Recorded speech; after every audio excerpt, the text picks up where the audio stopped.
여러분 안녕하십니까? 8월 22일 목요일 KNN 뉴스아이 시작합니다.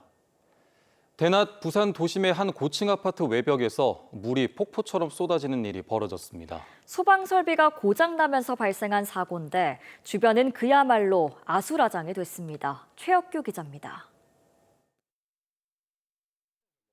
아파트 외벽에서 물줄기가 폭포수처럼 쏟아집니다. 끝없이 뿜어져 나오는 물줄기에 아파트 아래 건물은 폭우가 쏟아지듯 물바다가 됩니다. 우와. 사고가 발생한 건 오후 4시 반쯤. 아파트 주변으로 엄청난 양의 물이 쏟아지며 주변은 그야말로 아수라장이 됐습니다. 아파트 바로 옆 건물입니다. 건물 옥상에는 보시는 것처럼 정원이 있는데 물난리로 정원 곳곳이 물이 가득 차 있습니다. 물줄기는 인근 건물은 물론 아파트 지하 주차장까지 쏟아졌습니다. 물이 계속 새어나오고 이제 그때부터 막 물을 퍼내기 시작하더라고요. 사람들이 1층도 완전 물바다가 돼가지고. 사고 원인은 소방설비 고장으로 추정됩니다. 이 아파트에는 화재가 났을 때 불이 번지는 걸 막기 위해 드렌처라는 일종의 외벽 스프링클러가 설치돼 있는데 이 설비가 고장나면서 물줄기가 쏟아진 겁니다. 시민들이 다치거나 뭐 이런 상황이 발생할까봐 이제 저희가 출동해서 그 부분이 이제 조치가 다 된 상태여서. 한편 사고가 난 아파트는 2년 전에도 같은 설비가 오작동하며 똑같은 사고가 발생했던 것으로 확인됐습니다. KNN 최혁규입니다. 올여름 부산 경남은 한 달 가까이 열대야가 이어지는 폭염이 계속되고 있는데요. 하지만 여름의 불청객인 모기는 찾기 어려우셨을 겁니다. 너무 덥다 보니 웅덩이와 같은 서식지가 말라 모기 수가 줄어든 걸로 나타났습니다. 하영관 기자입니다.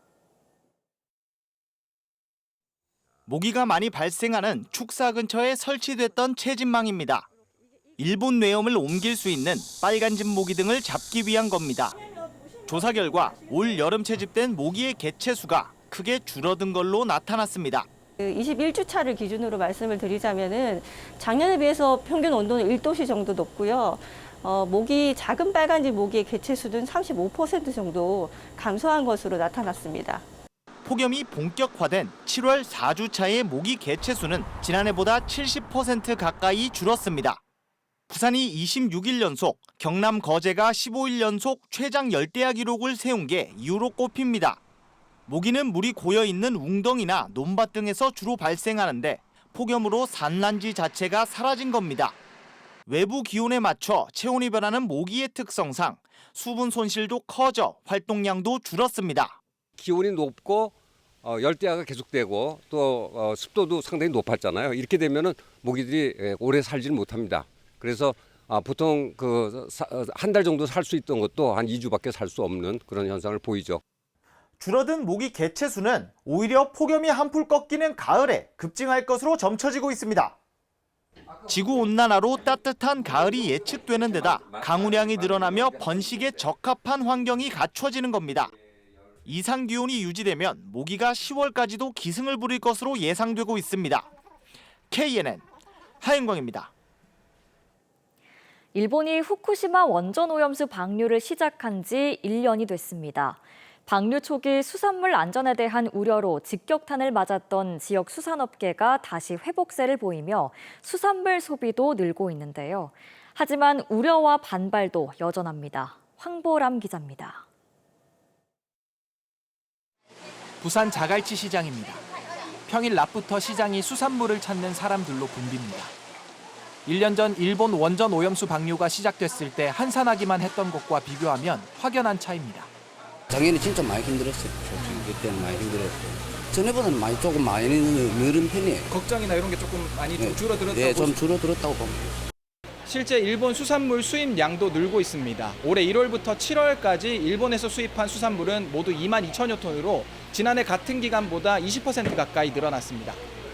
또 지난해 부산 공동어 시장의 위판량은 최근 5년 가운데 최고 실적을 달성했고 부산 수산물 소비는 오염수 방류 직전인 지난해 7월과 지난 연말을 비교했을 때 거래 건수가 2배 넘게 늘었습니다. 이처럼 오염수 방류에도 수산물 소비가 급격히 회복한 데는 부산에서만 3,500건 이상의 방사능 검사를 진행하는 등 안전검사를 강화한 것이 크게 작용했다는 분석입니다. 11개였던 해수 지역의 정점을 현재 기준 25개까지로 확대를 해서 방사능 해수를 채취해서 검사를 하고 있고요. 특히 올해는 이제 부산 지역 외에 동해안이나 남해안과 서해안까지도 지금 비교 분석해서. 하지만 오염수 방류에 반발하는 움직임도 여전합니다. 지역 시민단체는 원전 사고로 생긴 핵연료 잔해를 처리하지 않아 오염수가 계속 발생하고 있다며 시민 안전을 위해 방류를 중단해야 한다고 주장합니다.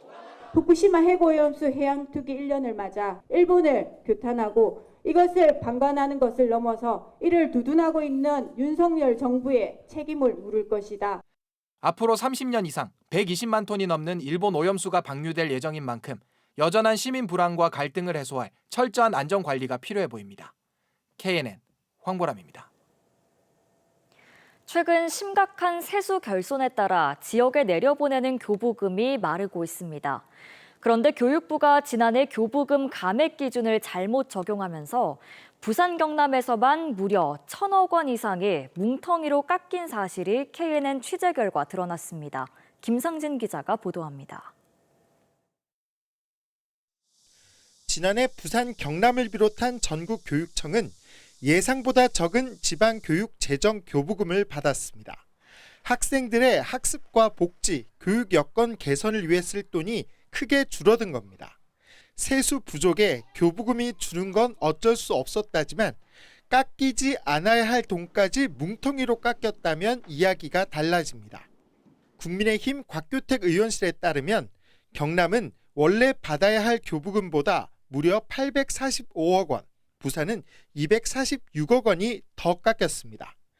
교부금을 배정할 때와 감액할 때는 각각 다른 기준을 쓰는데 이는 열악한 지방은 최대한 덜 깎일 수 있도록 합의를 한 것입니다. 그런데 교육부가 감액을 할 때도 배정할 때의 기준을 잘못 적용하면서 문제가 생긴 것. 그 결과 부산 경남이 1,000억 원 더 깎일 때 서울은 오히려 3,000억 원을 더 받아갔습니다. 세수 부족이 날 때마다 그런 기준이 흔들린다면 아무래도 지방일수록 재정을 운영하기가 상당히 힘들지 않을까 하는 생각이 듭니다. 교부금이라든지 교부세의 배분이 좀 일정한 기준에 따라서 돼야 될 것 같고요. 교육부가 명확한 해명을 내놓지 않고 있는 상황에서 국회는 억울하게 깎인 지역교육청의 교부금을 내년도 예산 책정에 반영될 수 있도록 해나갈 방침입니다. 가뜩이나 지역은 한푼이 아쉬운데 엿장수 마음처럼 이랬다 저랬다는 교부금 집행은 중앙 부처에 대한 불신감만 키우고 있습니다. 서울에서 KNN 김상진입니다. 시행 2달째를 맞은 경남도의 손주 돌봄 수당 지급 사업이 신청 가구가 적어 실효성에 대한 의문이 제기되고 있습니다. 지급 조건이 너무 까다로운 게 문제였습니다. 이 소식은 주우진 기자가 취재했습니다. 경남도는 월 40시간 이상 손주를 돌본 조부모에게 20만 원을 지급합니다. 지난달 시작하며 전국 3번째 지자체라고 자랑한 손주 돌봄 지원 사업입니다. 그런데 2달 사이 돌봄 수당 신청은 단 13가구에 그쳤습니다. 도민들의 호응과 관심이 없는 겁니다. 대표적인 복지 정책이 외면받은 건 예견된 일이었습니다. 보건복지부와 협의를 거치면서 지급 액수와 지급 대상이 크게 축소됐기 때문입니다. 자녀가 만 2세를 포함해 2명 이상이어야 하고 어린이집도 다니지 않아야 한다는 조건을 충족하는 대상 가구는 많지 않습니다. 보통 할머니들이 아이를 봐줄 때 온전히 하루를 보면 너무 힘들잖아요. 그래서 대부분 어린이집 갔다 와서 보더라고요. 정책 시행 2달 만에 경남도는 보건복지부와 조건 완화를 다시 협의하고 있습니다. 다자녀 가구가 아니더라도 신청을 받고 보육시설을 이용하고 하원한 경우에 조부모가 볼 경우에도 그걸 지급할 수 있는 방향으로 그렇게 복지부하고 협의 중에 있습니다. 진행이 원활히 되면 10월부터는 범위를 확대해서 지원할 수 있도록. 지급 대상을 완화하면 500~600가구가 수혜를 입을 것으로 예상됩니다. 경남도는 육아시간 확인과 일지 작성 등의 효율을 높이기 위해 서울시처럼 어플 도입 방안도 추진할 계획입니다. KNN 주우진입니다. 창원의 한 냉면 전문점을 다녀간 손님들이 집단으로 식중독 의심 증세를 보여 보건당국이 역학조사에 나섰습니다. 창원보건소는 지난 12일부터 식당을 다녀간 손님 50여 명이 설사와 복통 등 식중독 의심 증세를 보인다는 신고가 접수됐다고 밝혔습니다. 보건당국은 냉면 육수와 조리기구 등 검체를 채취해 경남보건환경연구원에 검사를 의뢰하고 정확한 경위를 조사하고 있습니다. 폭염이 계속되면서 낙동강 물금 매리 지점에 조류 경보 단계가 오늘 관심에서 경계로 상향 발령됐습니다. 부산시는 물금과 매리 지점의 유해 남조류 개체수가 기준인 밀리리터당 10,000개를 초과했으며 특히 지난 19일에는 10만 6,191개를 기록하면서 경계 단계로 올렸다고 밝혔습니다. 부산시는 앞으로 경계 단계가 장기간 이어질 걸로 보고 조류 제거선으로 녹조 제거 작업을 벌이는 한편 차단막 설치, 정수 처리 공정 강화 등에 나설 방침입니다. 부산 센텀시티 옛 솔로몬타워 부지에 64층 규모의 오피스텔이 추진됩니다. 부산시는 최근 건축위원회를 열고 16,000제곱미터 부지에 64층 규모의 오피스텔 건립을 위한 계획에 대해 조건부 승인을 의결했습니다. 지난 2008년 부산시는 랜드마크 건립을 위해 108층 규모의 초고층 건물을 승인했지만 무산됐으며 해당 부지를 매입한 지역 건설 회사가 생활형 숙박시설을 추진하다 이번에 오피스텔로 용도를 변경했습니다.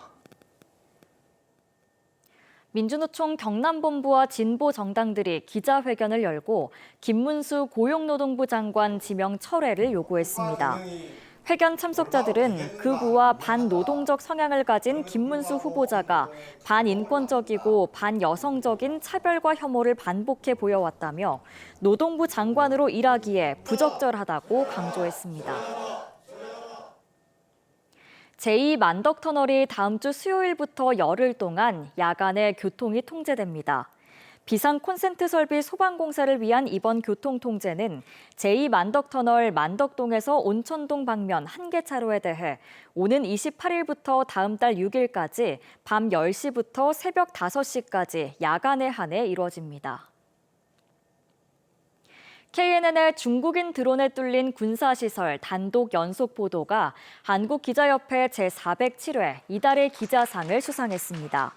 지역 취재 보도부문 수상작인 이번 보도는 지난 6월 25일 윤석열 대통령이 비공개 참석한 해군기지 행사장과 미 항공모함을 중국인 유학생들이 드론으로 불법 촬영한 사건을 단독으로 전한 뒤 간첩법 개정 움직임까지 이끌어냈습니다.